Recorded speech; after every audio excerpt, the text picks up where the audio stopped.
കാന്തപുരം എ പി അബൂബക്കർ മുസ്ലിയാറിലേക്ക് വന്നു കഴിഞ്ഞപ്പോഴാണ് ഇതിനൊരു പുതിയ വാതിൽ തുറന്നത്. എ പി അബൂബക്കർ മുസ്ലിയാർ ഇത് ആദ്യമായല്ല ഇത്തരമൊരു വിഷയത്തിൽ ഇടപെടുന്നത്.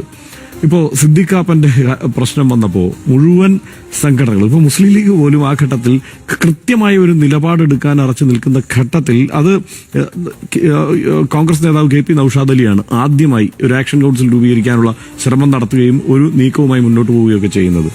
അപ്പോൾ ഞാൻ പറയുന്നത്, ഞാനിപ്പോൾ അദ്ദേഹത്തിന്റെ പേരൊന്നും പറയുന്നില്ല, പക്ഷേ ആ സമയത്ത് ഈ സുന്നി ഏറ്റവും പ്രധാനപ്പെട്ട രണ്ട് സുന്നി സമുദായ സംഘടനകളിലെ നേതാക്കന്മാരാണ് അതിന് പിന്തുണയുമായി രംഗത്തെത്തിയത്. ആരാണെന്നൊക്കെയുള്ളത് നൌഷാദ് അലിയോട് ആളുകൾ വേണമെങ്കിൽ ചോദിച്ചറിയട്ടെ. പക്ഷേ അത്തരം ഇടപെടലുകൾ മുമ്പും ഈ മട്ടിൽ ഉണ്ടായിരുന്നു എന്നുള്ളതാണ്.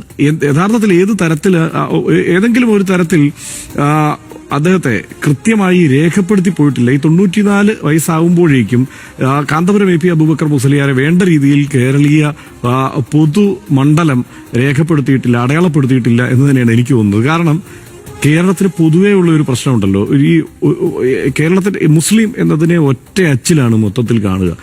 ഈ സംഭവം നടക്കുമ്പോൾ ഞാനിങ്ങനെ ആലോചിക്കായിരുന്നു, സോഷ്യൽ മീഡിയയിലെല്ലാം കാന്തപുരം എ പി അബൂബക്കർ മുസ്ലിയാരെ ചീത്ത വിളിക്കുന്ന ഒരു സമൂഹമുണ്ട്, ഒരു സംഘമുണ്ട്. അതായത് മുസ്ലിം പേരുകാരായ ആളുകൾ തന്നെയുണ്ട്.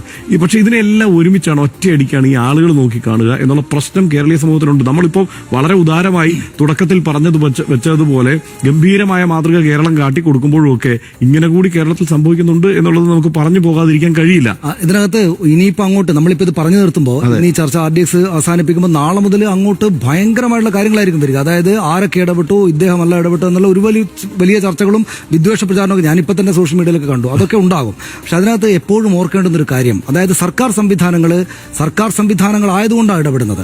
കാന്തപുരം എ പി അബൂബക്കർ മുസ്ലിയാർക്ക് ഇടപെട്ടില്ലായിരുന്നെങ്കിൽ അദ്ദേഹത്തിന് 94 വയസ്സിന്റെ വാർദ്ധക്യ സായാഹ്നത്തിൽ അദ്ദേഹം വിശ്രമിച്ചിട്ട് അവിടെ ഇരുന്നാൽ ഞാനിത് അറിഞ്ഞില്ല എന്ന് പറഞ്ഞാൽ ആരും ചോദിക്കില്ലായിരുന്നു, ഒരാളും ചോദിക്കില്ലായിരുന്നു. അപ്പോൾ അധികാര പദവി നിർബന്ധിക്കുന്ന ഒരു സാഹചര്യം കൊണ്ട് അല്ലാതെ ഇടപെട്ടു എന്നതാണ് കാന്തപുരം എ പി അബൂബക്കർ മുസ്ലിയാരെ ഈ കാര്യത്തിൽ സവിശേഷമാർന്ന സ്ഥാനത്തേക്ക് എത്തിക്കുന്നത്. അത് പക്ഷേ നമ്മുടെ മാത്രം കാര്യമാണ് കേട്ടോ. അദ്ദേഹം ഏതായാലും നിലയ്ക്ക് ഈ 94 വയസ്സിൽ ഞാനിത് വലിയൊരു കാര്യം ചെയ്തിരിക്കുന്നത് പറയുകയോ ഇന്നങ്ങനെ ആലോചിച്ച് കിടന്നിറങ്ങുകയോ ചെയ്യുന്ന ആളായിരിക്കില്ല കാന്തപുരം. അത് മാത്രമല്ല, പല തരത്തിലുമാണ് കേരളത്തിലിപ്പോ സനീഷ് സോഷ്യൽ മീഡിയയിലെ കാര്യം പറഞ്ഞു. മാധ്യമങ്ങൾ വൈരനിര്യാതന ബുദ്ധിയോടെ തുടർച്ചയായി കാന്തപുരത്തെ പിന്തുടരുന്ന മാധ്യമങ്ങൾ കേരളത്തിലില്ലേ? ടെലിവിഷൻ ചാനലുകൾ തന്നെയുണ്ട്, പ്രധാനപ്പെട്ട ടെലിവിഷൻ ചാനലുകൾ തന്നെയുണ്ട്. ഇന്നിപ്പോ ഞാൻ ഈ കാന്തപുരത്തിന്റെ ഭാഗത്ത് നിന്ന് ഇങ്ങനെ ഒരു കത്ത്, ഈ അവിടുത്തെ കോടതി വിധിയുടെ രേഖ പുറത്തു വന്ന ആദ്യം ഞാൻ അവിടെ കാണുന്നത്, ആ റിപ്പോർട്ടിൽ കാണുന്നത് ഇത് വ്യാജമായ കത്താണോ എന്ന് കേന്ദ്ര സർക്കാരിന് സംശയം എന്നുള്ള റിപ്പോർട്ടാണ് വളരെ പ്രാമുഖ്യത്തോടെ കൊടുക്കുന്നത്.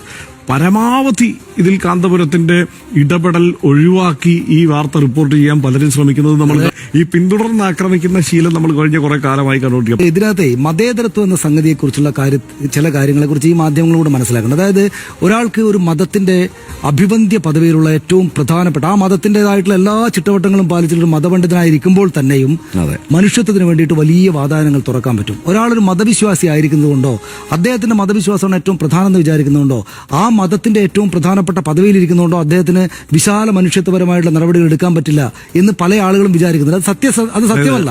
ഒരാൾക്ക് മതവിശ്വാസിയായിട്ടും വലിയ മതവിശ്വാസിയായിക്കൊണ്ട് തന്നെ മതത്തിന് അതീതമായിട്ടുള്ള കാര്യങ്ങളൊക്കെ ചെയ്യാൻ പറ്റും. അതാണ്. മാത്രമല്ല ഒരു കാര്യം കൂടി ഉണ്ട്. ശരിക്കും പറഞ്ഞു കഴിഞ്ഞാൽ ശശി തരൂരിനെ നമ്മൾ വേണ്ടിടത്തും വേണ്ടാത്തടത്തും ഒക്കെ ആഗോള പൗരൻ എന്ന് വിശേഷിപ്പിക്കുന്നുണ്ട്. സത്യത്തിൽ ഈ ഇടപെടൽ ശേഷിയുള്ള കാന്തപുരത്തെയൊക്കെയാണ് ആഗോള പൗരൻ എന്ന് വിശേഷിപ്പിക്കേണ്ടത്. കാരണം 1052 മുസ്ലിം രാഷ്ട്രങ്ങൾ, ഈ അറബ് രാഷ്ട്രങ്ങൾ ഇവിടെയുണ്ട്. അറബിയിൽ കമ്മ്യൂണിക്കേറ്റ് ചെയ്യാൻ പറ്റുന്ന രാഷ്ട്രങ്ങളുണ്ട്. അവിടെ അസാധ്യമായ ഇടപെടൽ ശേഷിയുള്ള ആളാണ് കാന്തപുരം. മാത്രമല്ല അദ്ദേഹത്തിന് ഇവരോട് അവരുടെ വിശ്വാസങ്ങളിലും അവരുടെ നിയമങ്ങളിലും കമ്മ്യൂണിക്കേറ്റ് ചെയ്യാൻ പറ്റും എന്നുള്ളതാണ്. ഈ മതവിധികളിൽ അദ്ദേഹത്തിന് അഗാധമായ പാണ്ഡിത്യമുണ്ട്. ആ നിലയ്ക്ക് കമ്മ്യൂണിക്കേറ്റ് ചെയ്യാൻ പറ്റുന്ന ഒരാൾ നമുക്ക് സ്വന്തമായിട്ട് ഇവിടെ ഉണ്ട് എന്നുള്ളത് ആ അഭിമാനബോധത്തോടെയല്ലേ കാണേണ്ടത്. മാത്രമല്ല, നേരത്തെ പറഞ്ഞതുപോലെ ഒരു ആഗോള പൗരനായി ശശി തരൂരിന് മുമ്പേ ഇദ്ദേഹത്തെ അംഗീകരിക്കുകയും വേണം. RDX ആവർത്തിക്കട്ടെ. ഇന്ന് കേരളം കണ്ടതാണ് റിയൽ കേരള സ്റ്റോറി. എന്റെ മതം, നിന്റെ വംശം, എന്റെ ഗോത്രം, നിന്റെ ദേശം എന്നിങ്ങനെ സങ്കുചിതത്വത്തിലേക്ക് സഞ്ചരിച്ചു കൊണ്ടിരിക്കുന്ന ലോകത്തിന് അപരിചിതമായി തുടങ്ങിയ ഒരു സന്ദേശം കേരളം ഒരിക്കൽ കൂടി നൽകി. മനുഷ്യർ മതഭേദമില്ലാതെ ഒരു സഹജീവിയുടെ ജീവനായി കൽക്കെട്ട് പോലെ കൈകോർത്തു നിന്നു. മതം മനുഷ്യനെ സ്നേഹിക്കാനാണ്, വിഭജിക്കാനല്ല എന്ന സന്ദേശം പ്രവൃത്തിയിലൂടെ കാട്ടിത്തന്ന കാന്തപുരം ഉസ്താദ് എന്ന സാത്വിക മതപണ്ഡിതനെ RDX സ്നേഹാദരങ്ങളോടെ അഭിവാദ്യം ചെയ്യുന്നു.